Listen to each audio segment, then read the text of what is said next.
Hello there, how are you, faithful viewers of the Real Zondo Commission? I know there's very few of you. I'm grateful that you have been with me throughout this journey. So, hang in there. We're about to break through. We're about to do something big. Anyway, on today's video, we're going to carry on with the Gospel of John. If you know, you know. You know which John I'm talking about. I'm talking about John the First, not John the Second, but John the First, John Mangudga. The Lord took me deeper on the revelation surrounding Kubimba mining and the whole transfer of wealth and how Zimbabwe is being looted dry and by who, and how John, even Idi Mnangagwa, is at the center of aiding those that want to criminally deny us as a country the right to development.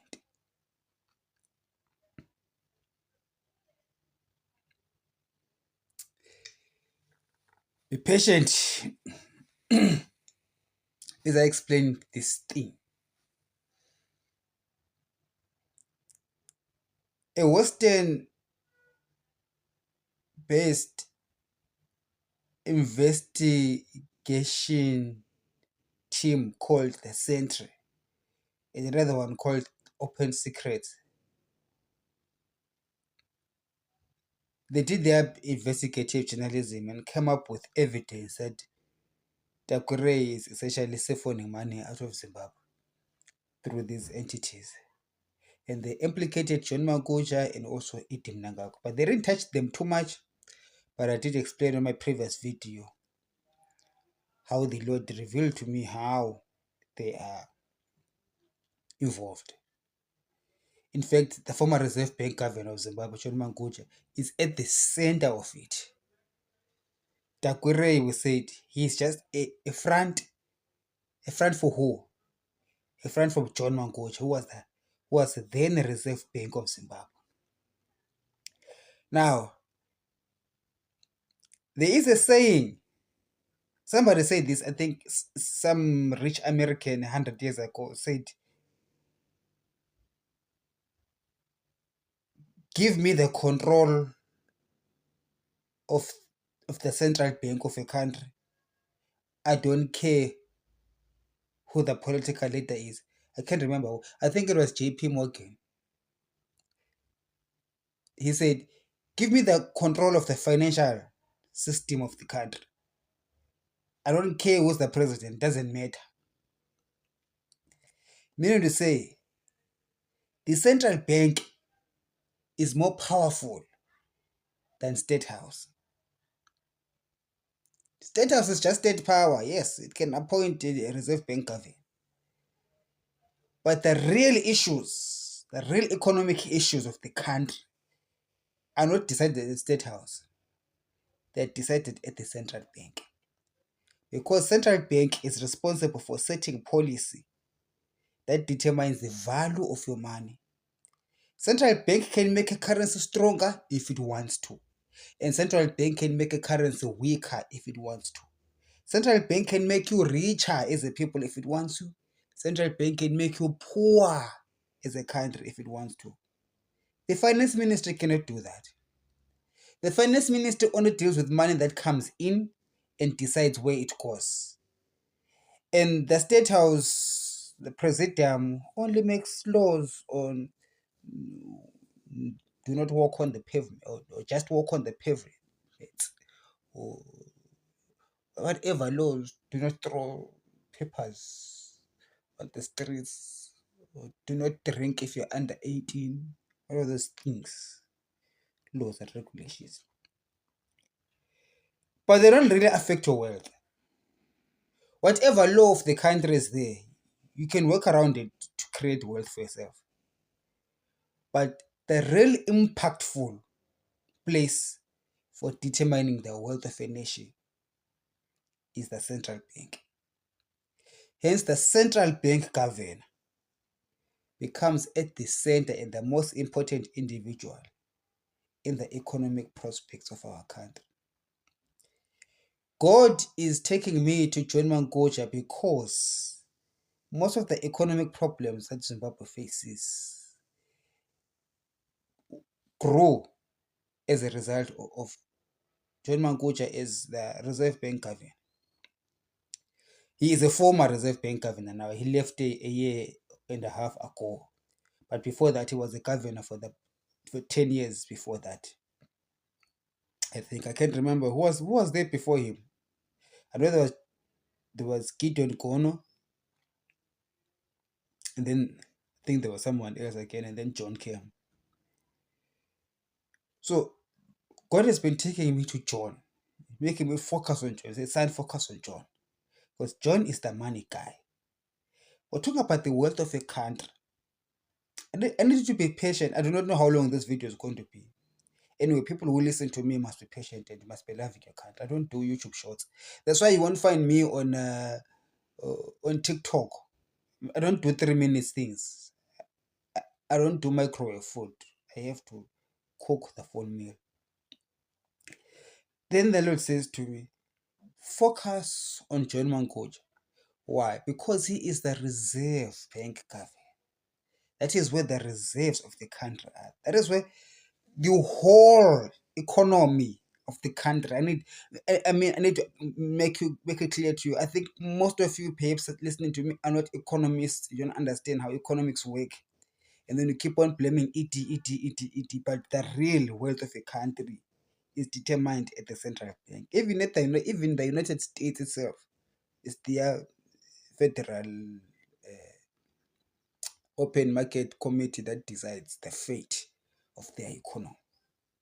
So having established that fact so that you know the importance of John, I want you to understand why I keep on emphasizing John and not ET, even though ET is part of it, but I'm emphasizing deeply on John Mangudga as the root cause of our economic problems in Zimbabwe.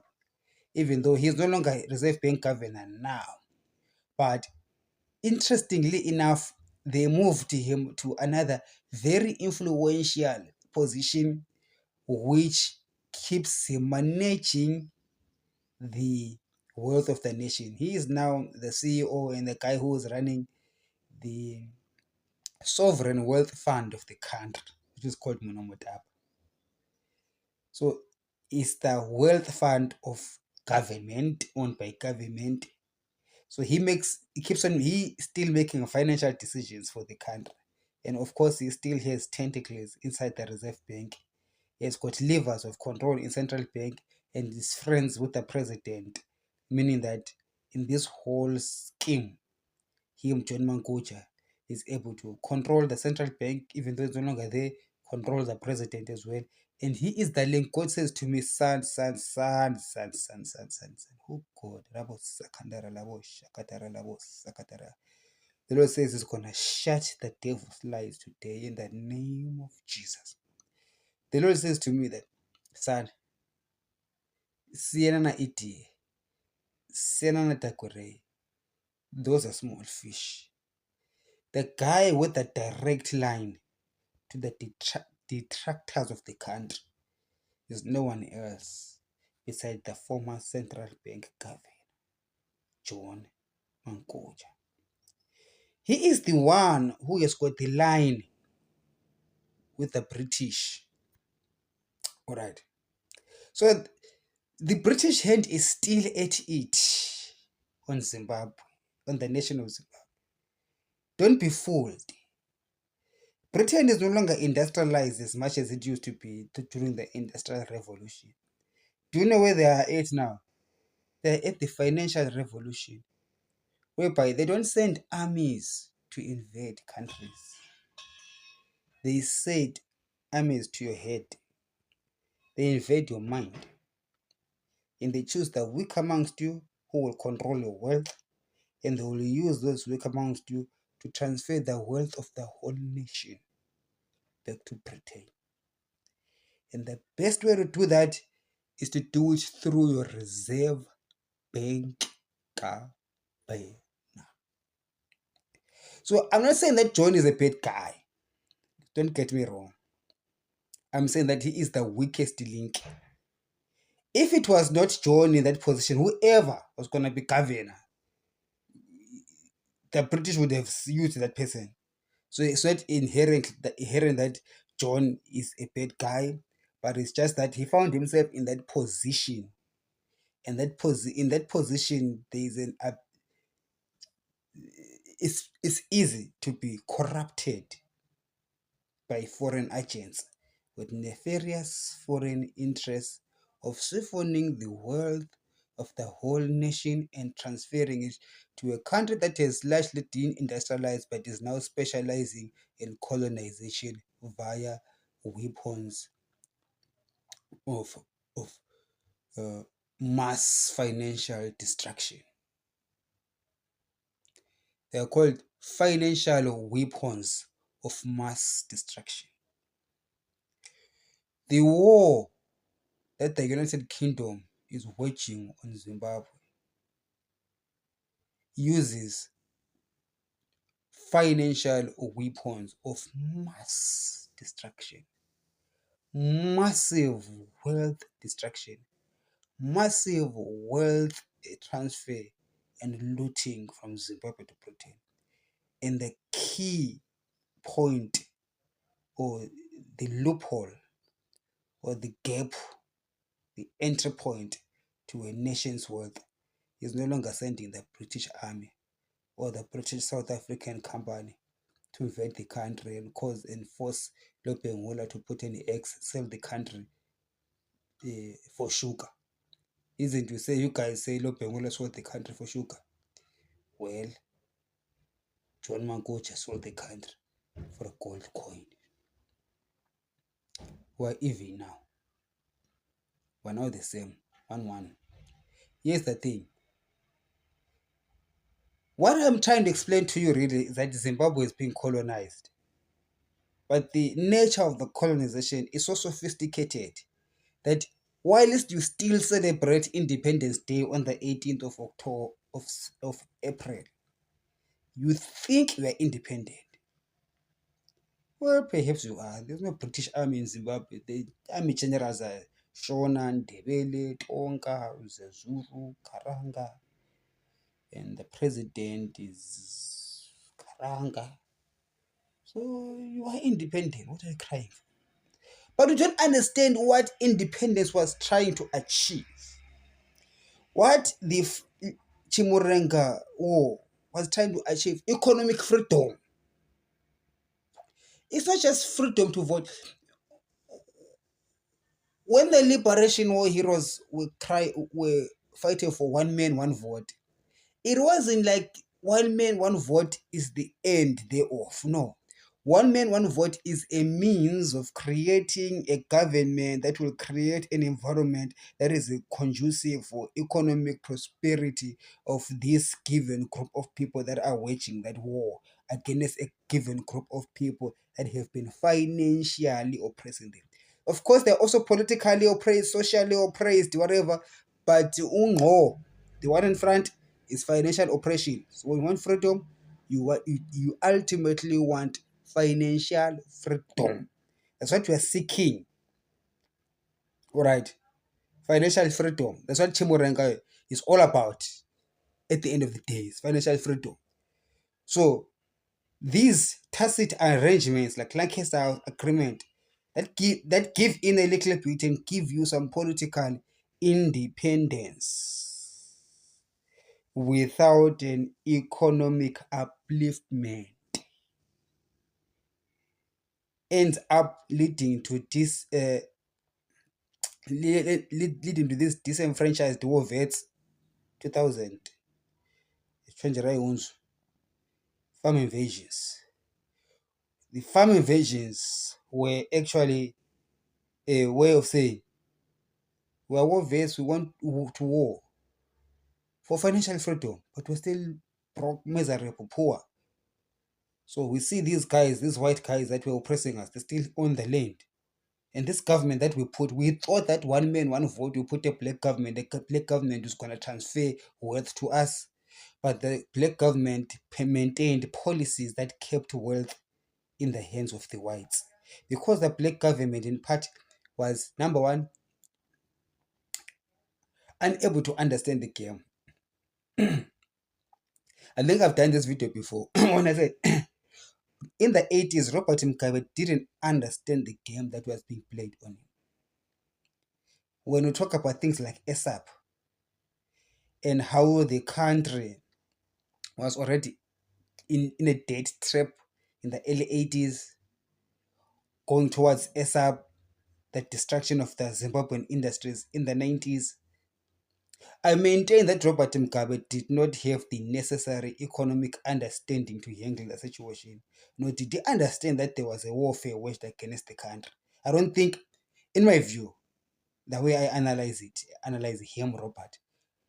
Yes, he was smart, he spoke very good English, but it's not good English that fits people. It's smart economics that does. So he didn't have the smart economics.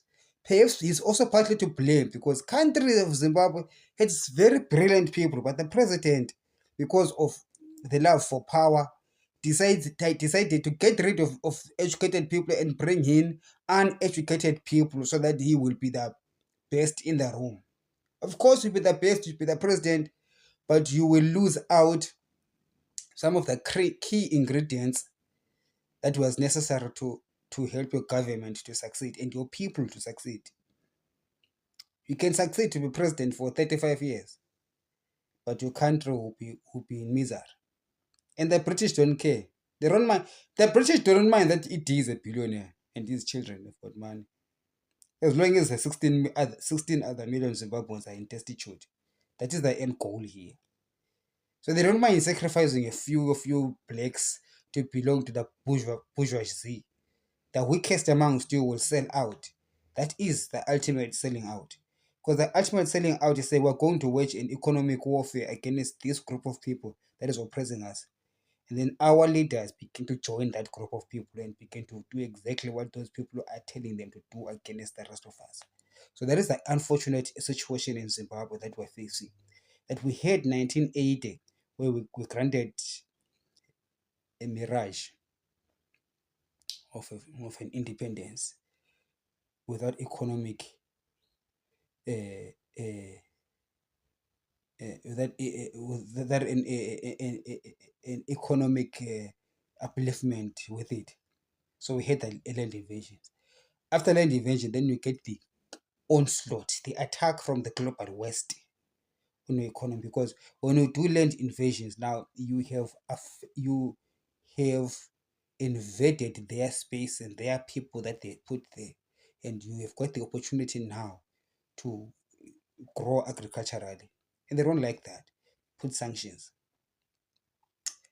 If I've got time, I'll talk about how sanctions themselves should be viewed differently. If you are truly independent, you don't care about sanctions, you can succeed with sanctions. In fact, South Africa industrialized and became as big a giant as it is mostly because of sanctions against the apartheid government. That's why they came up with companies like Sasol, and Eskom, and they developed South Africa to be a giant because of sanctions. If there was no sanctions, they might not have developed that much. So if you love your people and you are a strong, united people, sanctions could actually be a good thing. But if you're still dependent on your oppressors, you keep on crying for them to remove sanctions because you are dependent on them. That's why sanctions work. But sanctions do not work on independent people. So true independence is economic freedom. And economic freedom is a responsibility. It's not something nice, it's something heavy. It's a heavy burden. It's not a pleasure. We tend to think, including our politicians, tend to think that freedom is pleasure. No, it's not. Freedom is a responsibility. You're no longer a child. So Let's go back to John. How is John and the Reserve Bank of Zimbabwe being used to siphon wealth out of Zimbabwe? I think we've said this before in previous videos that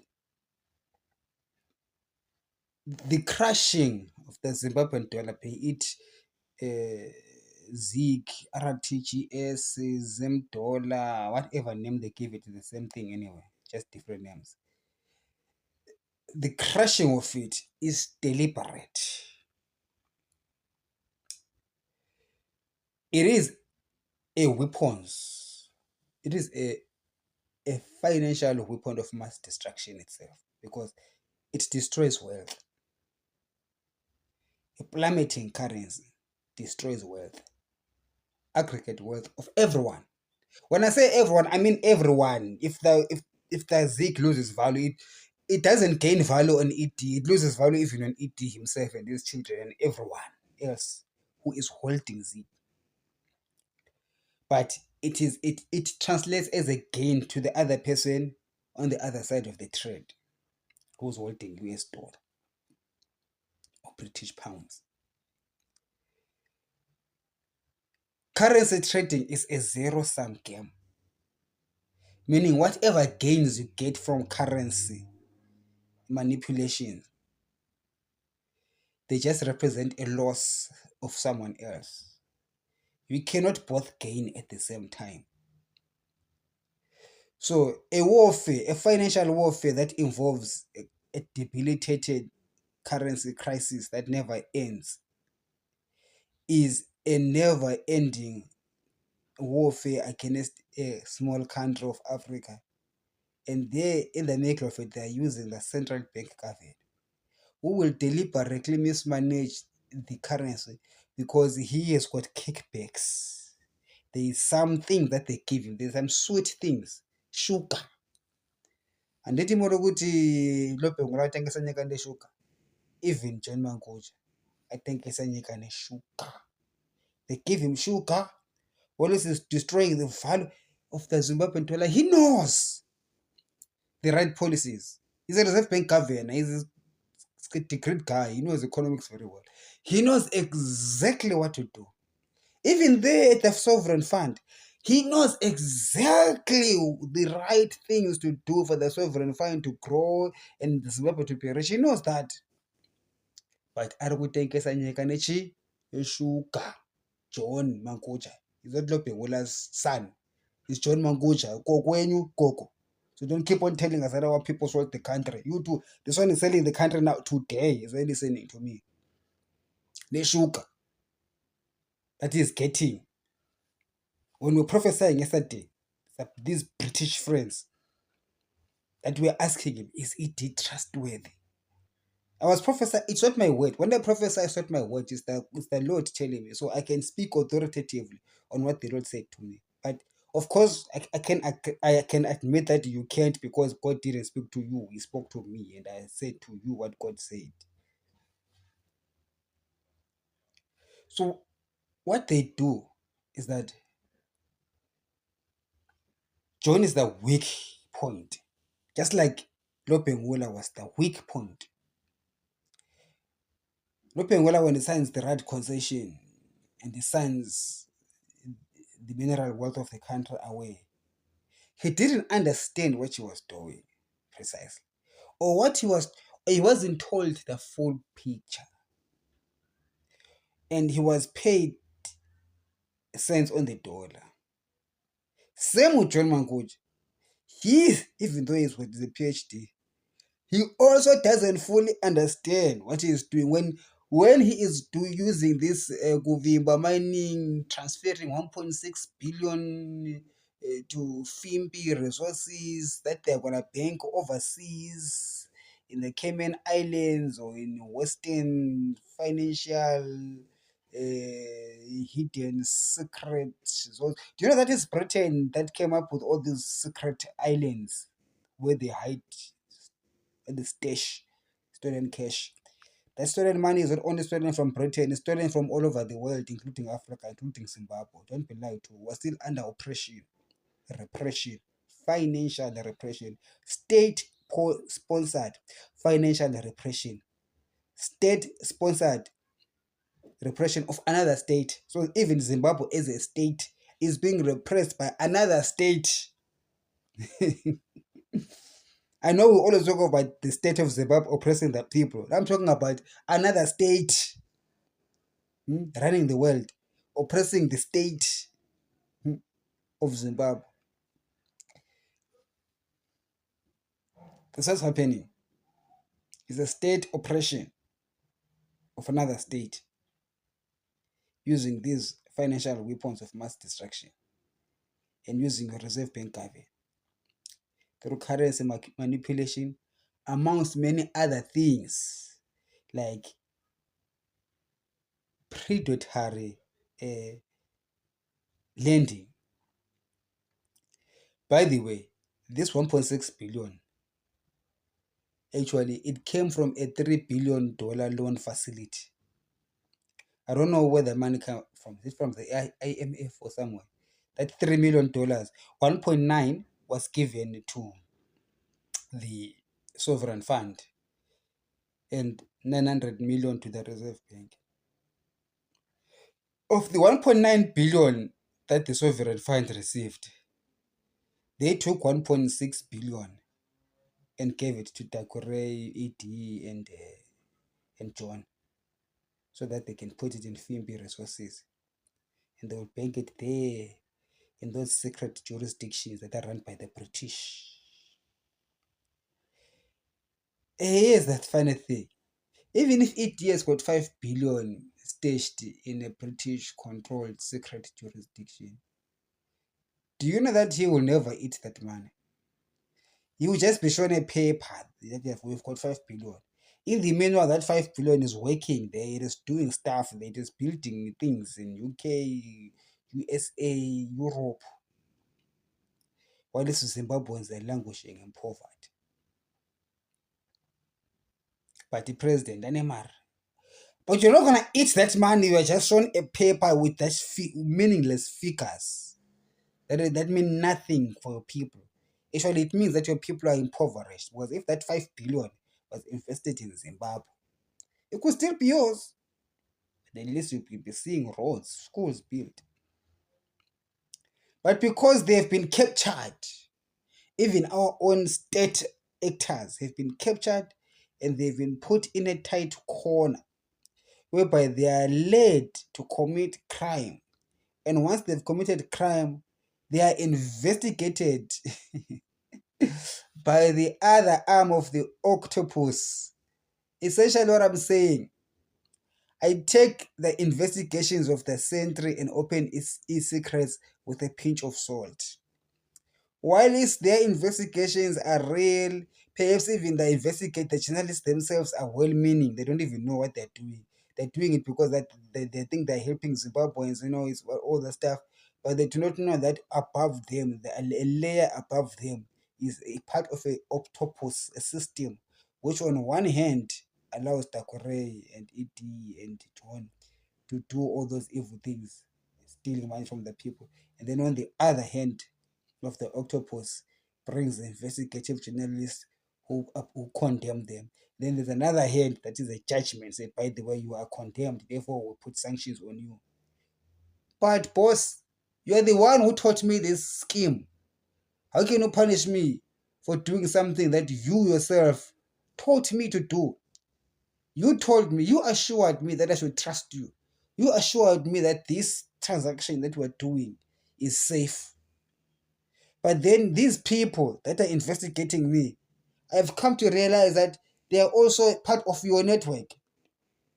And then these other ones who come to pretend, who come now to condemn me and put sanctions on me, appear to be different from the ones that were teaching me this game. But actually, it's one group of people. You're just being played. It's a trick of colonizing you. We don't need an army to colonize your mind. Trust, trust, trust. Who do you trust? Says the Lord. Trust. a breach of trust. Even my sons in Harare says that, Lord, they are crying over a breach of trust. And once we get to that breach, you cannot report a crime done on you when the whole business is the crime itself. You cannot report a big British financial provider for siphoning your stolen funds. Where do you begin? Where do you start? Because that whole business in the darkness works on trust. The Zimbabwean partners are hoping that the British partners and those foreign partners are trustworthy enough to keep that money safe or those investments safe. If they can no longer be trustworthy, then who do they report to? Because you cannot report to the British authorities, because those authorities will investigate and they'll see that these billions were stolen from Zimbabwe. You can't even cry to the Zimbabweans because they will take you out of power. So what do? You end up losing it. You lose it. And when you lose it, guess who really has lost? Because it was stolen from the majority of the Zimbabweans into the hands of the Zimbabwean leaders, right? Into the name of the Zimbabwean leaders, but the money is overseas. When the money is stolen overseas, the transaction is done, it's finished, the cycle is over. The cycle was really siphoning wealth from all Zimbabweans via their trusted politicians into the bank accounts in secret foreign distribution, secret foreign jurisdictions. And when it's stolen from there, or tricks are done there, so that that money disappears, you get the trick. The money, the final destination of the money is the Kingdom of Britain. The source of the funds is the Zimbabweans. So in a nutshell, the Kingdom of Britain or the people in Britain have stolen from the people in Zimbabwe. When the people in Zimbabwe are suffering and are in poverty, that then the other arm of the tentacle comes with benevolence, with aid, and even with what? Jobs. You know what? We see you are suffering. We can give you nurse aid jobs in the UK. Oh, you're gonna get these, what do they call this thing? I'm not an nurse aid, so I do not know. These papers that allow you to work, to take care of the older people in Britain, stuff like that. So essentially, you are going to be grateful. First of all, you're getting into an aeroplane. Oh, we are papa funded. You are going to Britain, you're staying with white people, you're now in England, you're no longer in this impoverished, poor Zimbabwe. But you don't realize that Zimbabwe actually isn't poor. It's actually much richer than Britain. But the clever of the British octopus destroyed your country using John, E.D., and all these other guys. So that so much that you become a destitute. And when it steals $1 million from you, when you're broken miserable, when it gives you $100, you are very grateful. Because you don't recognize that actually that $100 that they're giving you is yours, including the whole $1 million that they have. The Bible says, I saw slaves walking. Okay, I saw a king walking and slaves riding on a donkey. The king is a Zimbabwean in the UK, Zimbabwean in USA, Zimbabwean all over the world, working those hard labor jobs. You are actually a king, but they've made you a slave. You are a king because you are rich in your country, but you do not know that. Because the colonial octopus has created a propaganda and a system that makes you believe that you are a poor country. You hear them say, poor countries of Africa. There's no poor country in Africa. There's no poor country in Africa. Stuff is stolen. Okay, wealth is stolen from countries in Africa so that the people of Africa appear poor, but they are not poor, they are rich. You remember that song by Mai Charamba? You are not poor, but you are rich. You are rich. You are not poor. So my Charamba is very prophetic. That song is true. It's not a lie. Zimbabweans are rich, but you think that you are poor because wealth has been extracted from you. There's been a massive extraction of wealth from Zimbabwe ever since the Second Republic. More even during the Second Republic. During Robert Mugabe's time, I like to think that Robert's problem was that he was not attuned to the workings of colonization. I don't think Robert understood fully colonization, what it is. I think he thought colonization means that the British are ruling you, are running the country. Surely they're still ruling us. Okay, still running the country. He thought that being president means that the country is free. And that's not true. That's not true. He thought that being in power, being called Your Excellence, actually meant that he is the one in power. That also not true. He also thought that having executive authority means that you have got ultimate power. You've got what do they call it? Absolute power. That's not true. Also, you didn't have absolute power. Absolute power is in the hands of the one who can control your wealth, the one who can make you rich and can make you poor. That's the one with absolute wealth. That's the one with absolute power. The one who make laws is nothing, because we can make a law that the guy who has got the money doesn't like, and it takes away money from you. You become poor until you change that law and satisfy him. You can call yourself Mr. President, but you are nothing. You don't have power. Power is in the hands of the one controlling the money. So the oppressors of our country recognize that it is the central bank governor. If you attack a country, don't worry about the president. We'll see him later. First of all, attack the reserve bank governor. That is the entry point. Unfortunately, in Zimbabwe, our John Mangudga was weak. They attacked him. He fell. He is a soldier. He's still ours. We must still love him, embrace him. And I don't say these things. Another very important point. I don't say these things so that we can demonize John. No. I say these things so that we can understand the context of our oppression and how some of our leaders are used. Not for us to demonize or sodomize our leaders, but to understand their weaknesses so that we can avoid such pitfalls in the future. To understand that there are soldiers in our army who have fallen. Let us give them a hand. Let us uplift them, right, and establish them. Let us not persecute them. I'm not saying this that we must persecute John. No, we mustn't. In fact, persecution, the fear of persecution, is what the oppressor uses to keep on abusing him and using him. They betray him that card. If the Zimbabweans know, like that's why we have the sentry and the open secrets. They're telling us all of those things so that they can turn the people against the leaders, right? And then when we do that, so those are scare tactics. You know, we can release more of your secrets unless you do that. So therefore, they are forced to keep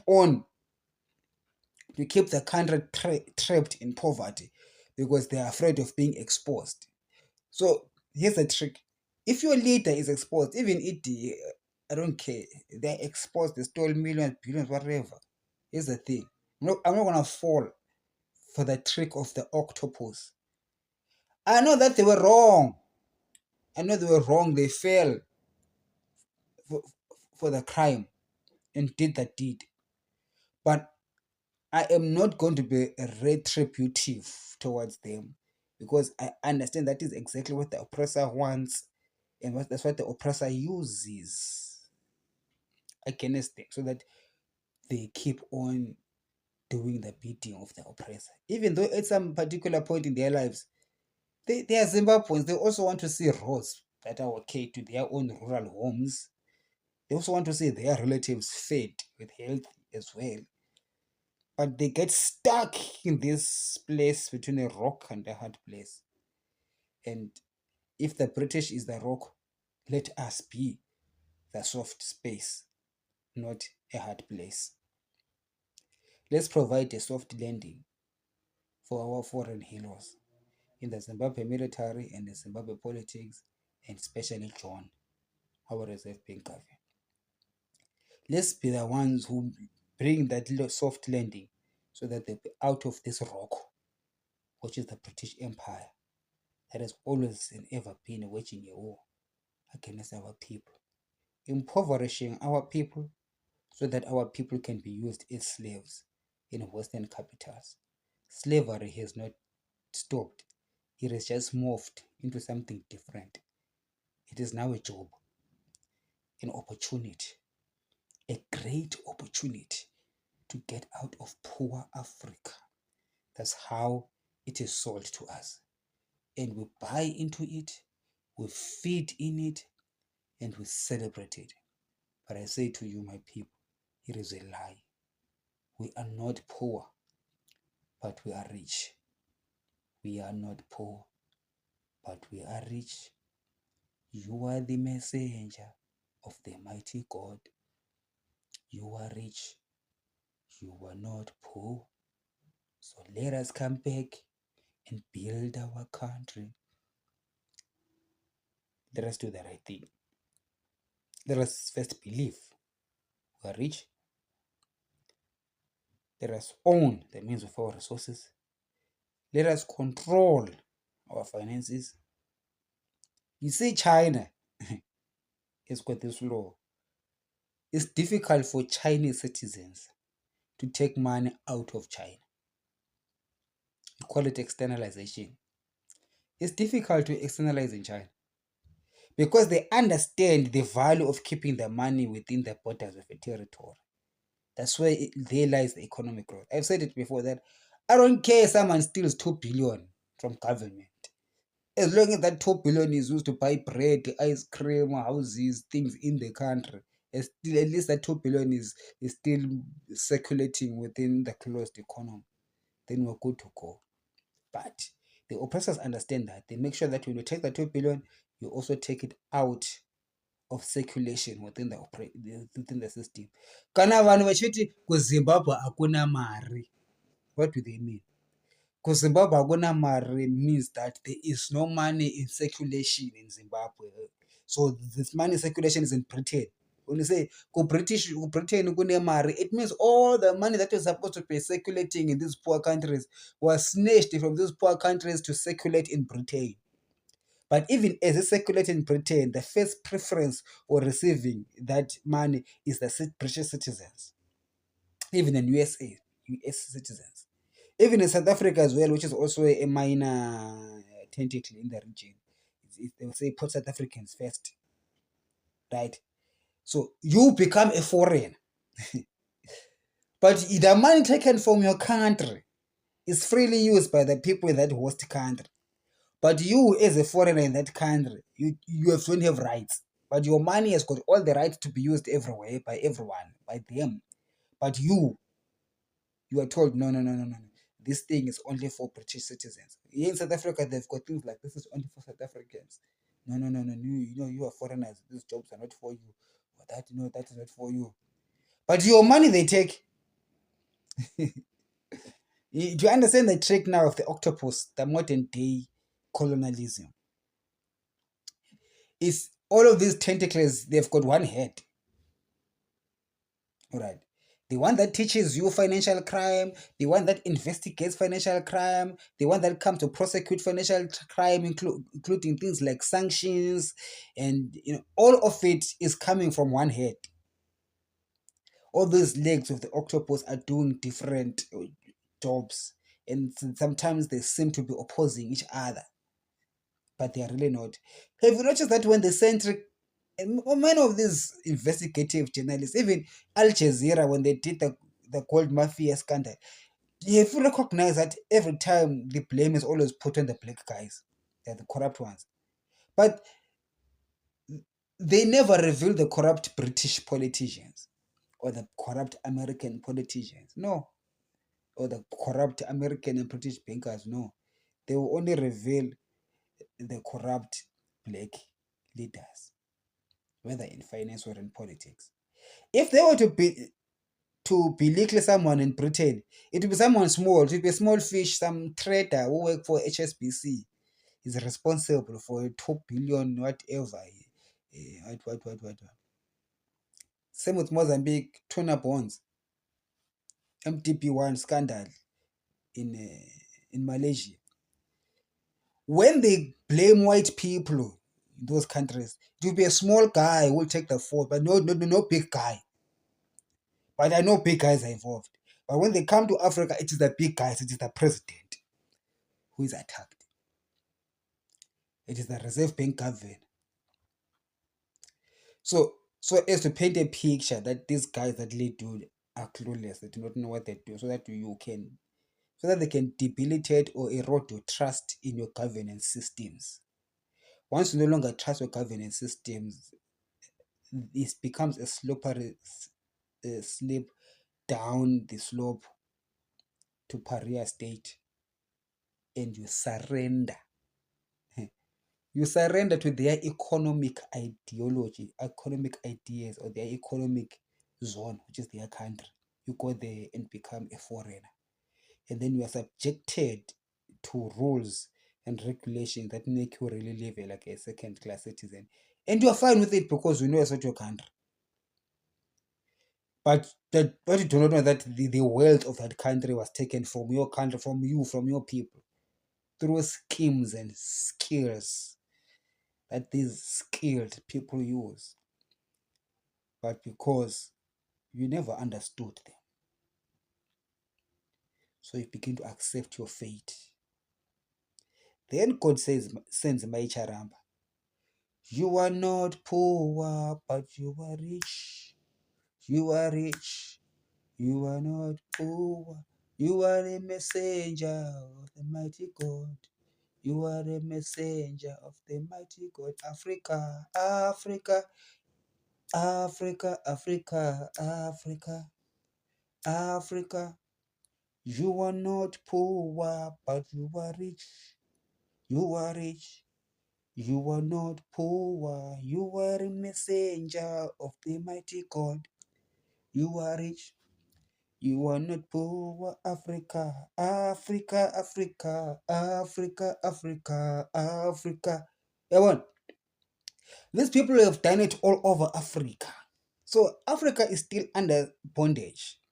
It's just that the bondage is no longer called colonialism. It's changed now. You are told that independence, there's a wave of independence in African states.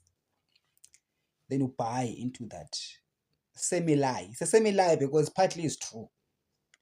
Partly it's true. With a black government, you do have an opportunity to fight the warfare from a different angle. But our Chimurenga war heroes, Robert Mkaba, Nkomo, Chiwenga, Bonkana Bomnangagwa, did not understand it. They didn't understand the transaction of 1980. They didn't understand that the warfare never stopped. It just changed into something else. And they stopped fighting. They began to relax and think that, Dawana Nyeka and Disozano, they went and destroyed Zap. Not understanding what is there. Don't you ask yourself a question why, when Kokura Wound was happening, the British just kept quiet? It's not like they didn't know, and they kept quiet. You know why they kept quiet? They know that is actually a seed of a perpetual hatred and division amongst a nation. It's a londa that will not heal, and because of that, you can always use it in order to divide and conquer these people and be able to sow seeds of mistrust, resentment. Once we've got resentment and hatred of each other, you're no longer a nation. You're no longer brothers and sisters. You are enemies.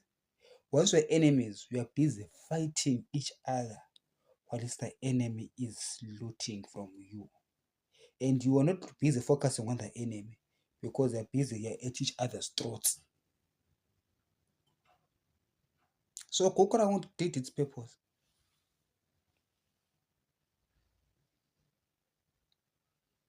And the octopus kept quiet. That is why also I refuse. I refuse to be jailed by the talk of Gokraund. Because I understand that as bad as it was, it is also used as a weapon against me and my people and my country.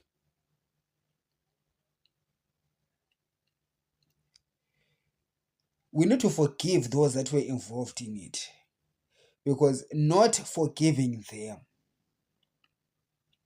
is exactly what this octopus wants us to do, so that we can never be united.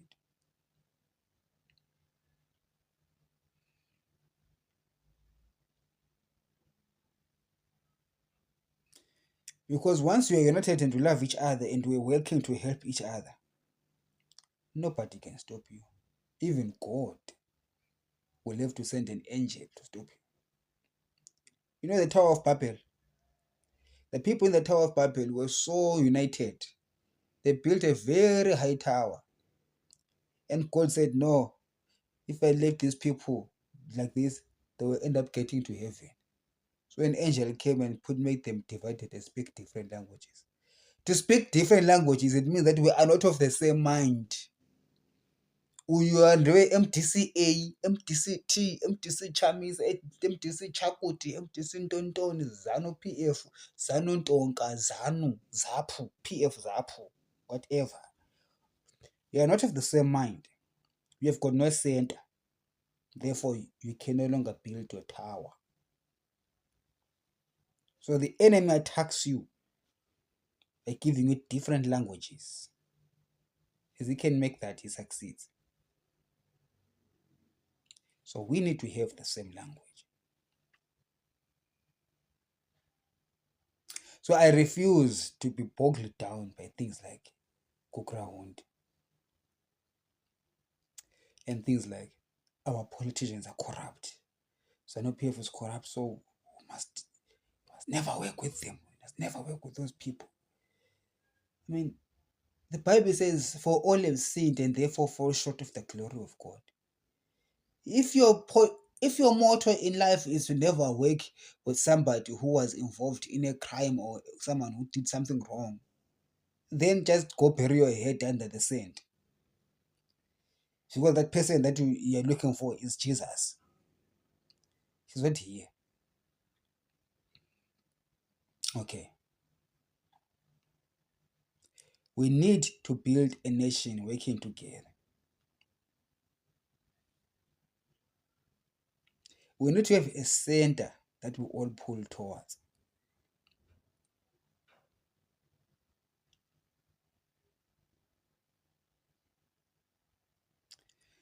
We need to be clever and smart in understanding the nature of the warfare at this juncture. Nelson Mandela said every generation has got its fight.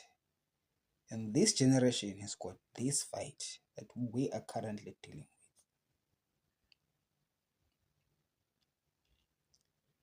It is a fight of financial repression. We have been financially repressed.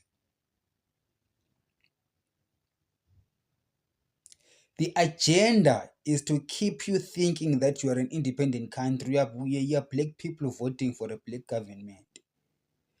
But what does the vote do? How does it translate to economic prosperity? You see, it doesn't. Economic prosperity is lost, or the vote is lost in translation. From one man, one vote, you've got it, but it doesn't translate to economic emancipation of the masses. The problem is on each other's throats and egos. In the use of the weakest amongst you. to deny any one of you entry into success. For the British, no. The moment we remove ED and ZANU-PF from power, the British know that the moment you put these educated Zimbabweans, who's strong, strong-minded Zimbabweans in positions of authority, nothing will stop them. These people are rich. We are rich even mentally. I'm not even just talking about the lithium, the gold, and diamond on the ground. That is just secondary. I'm talking about our mental capacity, the riches that we have. If only we had a central government that understands how to capture the value of our collective mental capacity and use that to build our nation.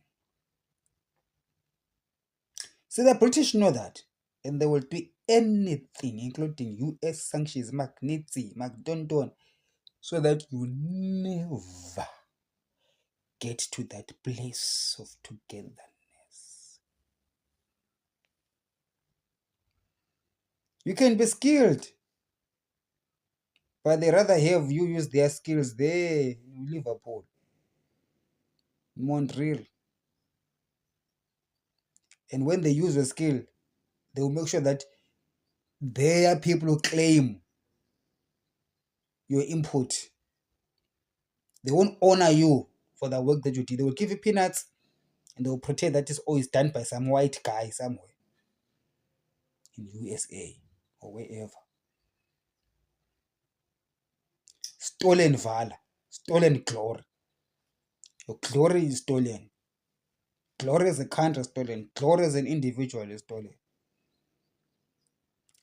Come back, my people. Reclaim your position. Reclaim your valor. Come to a governance structure where you have got the ability to express your full talent that God gave you. Let us come together and restore order, peace, tranquility, obedience to state, taking good care of our state resources, including our environment.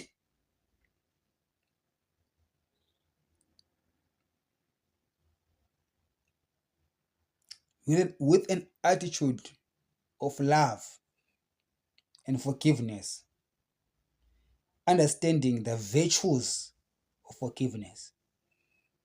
It's not for the other person, but it is to free ourselves from the shackles of this never-ending colonization and be able to unleash a powerful growth engine that will shake off this earth, that will shake the foundations of the earth into one. I know we can. I said, I know we can. I believe that we can. I also need you to believe that we can. Can you do that?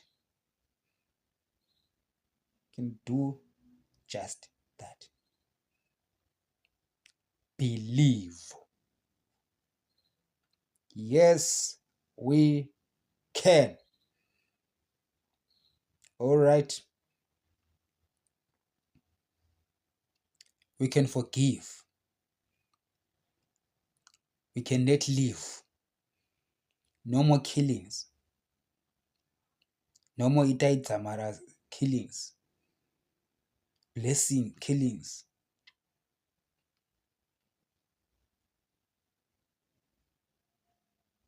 No more political violence. Order. Respect for human rights and human dignity. Understanding the value of our currency. Appreciating the hard-working Zimbabweans who make our country great. Preserving that value through running a central bank that preserves the value of currency, maintains a low inflation rate, and uh, works towards full employment. A government that is responsible enough to create an environment for growth, maintaining the elderly and those that are weak and those that are not able to compete, while it's creating a healthy, competitive environment for our young and old entrepreneurs whose blood is still hot and they want to experiment and spread their wings even outside the borders of Zimbabwe, with a strong military presence that can project power in the regions in which we're going to explore success. A military that is able to defend the nation's sovereignty, not just the land borders or the airspace, but also the economic space of our nation. I need a very intelligent and sophisticated military. I need CIOs who are very attuned to the political dynamics of the nation and the nature of the warfare waged against us, and understanding the tools and apparatus that we as the intelligent society should use in order to repel actions by nefarious actors against our state. I expect intelligent people to understand that. Perhaps we don't know what we are doing.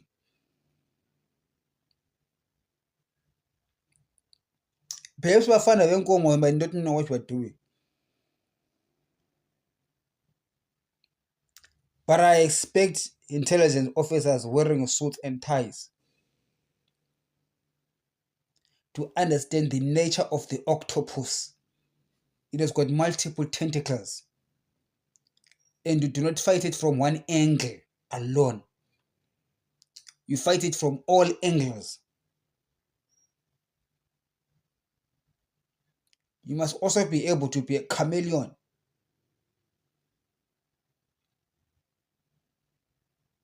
Be green on the leaves, be brown on the trunk.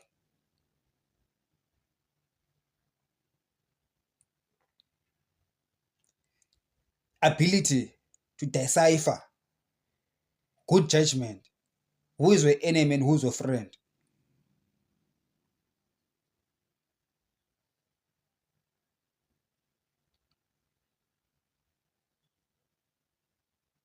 True intelligence, higher level intelligence, not rudimentary systems of trying to figure out who is saying bad things about Nangaka, who is insulting their president. Who cares? What if people is insulting their president? So what? That's what they think. Hey, Mgabu, wasungwa. How? What for?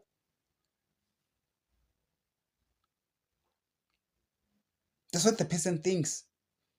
And we have turned our intelligence organization into that, into eavesdroppers who just want to satisfy the ego of leaders. When we've got a bigger warfare and a bigger intelligence gathering that we've got to be up to date on. A sophisticated, multidimensional attack has been waged on your country, Mr. Officer. And what is your sophisticated response to it? What plan of action or actions or players have you gathered around you who too are able to counter that multi-dimensional attack? Can you see through the smoke? Can you walk on fire, on hot coals?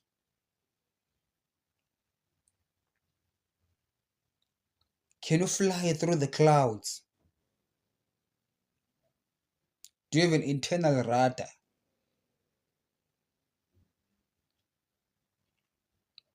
Please be intelligent.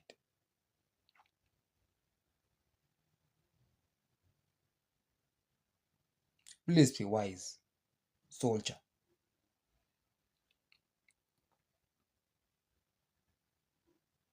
Rise above lower level understanding. Transcend to a higher calling. Comprehend on a higher dimension.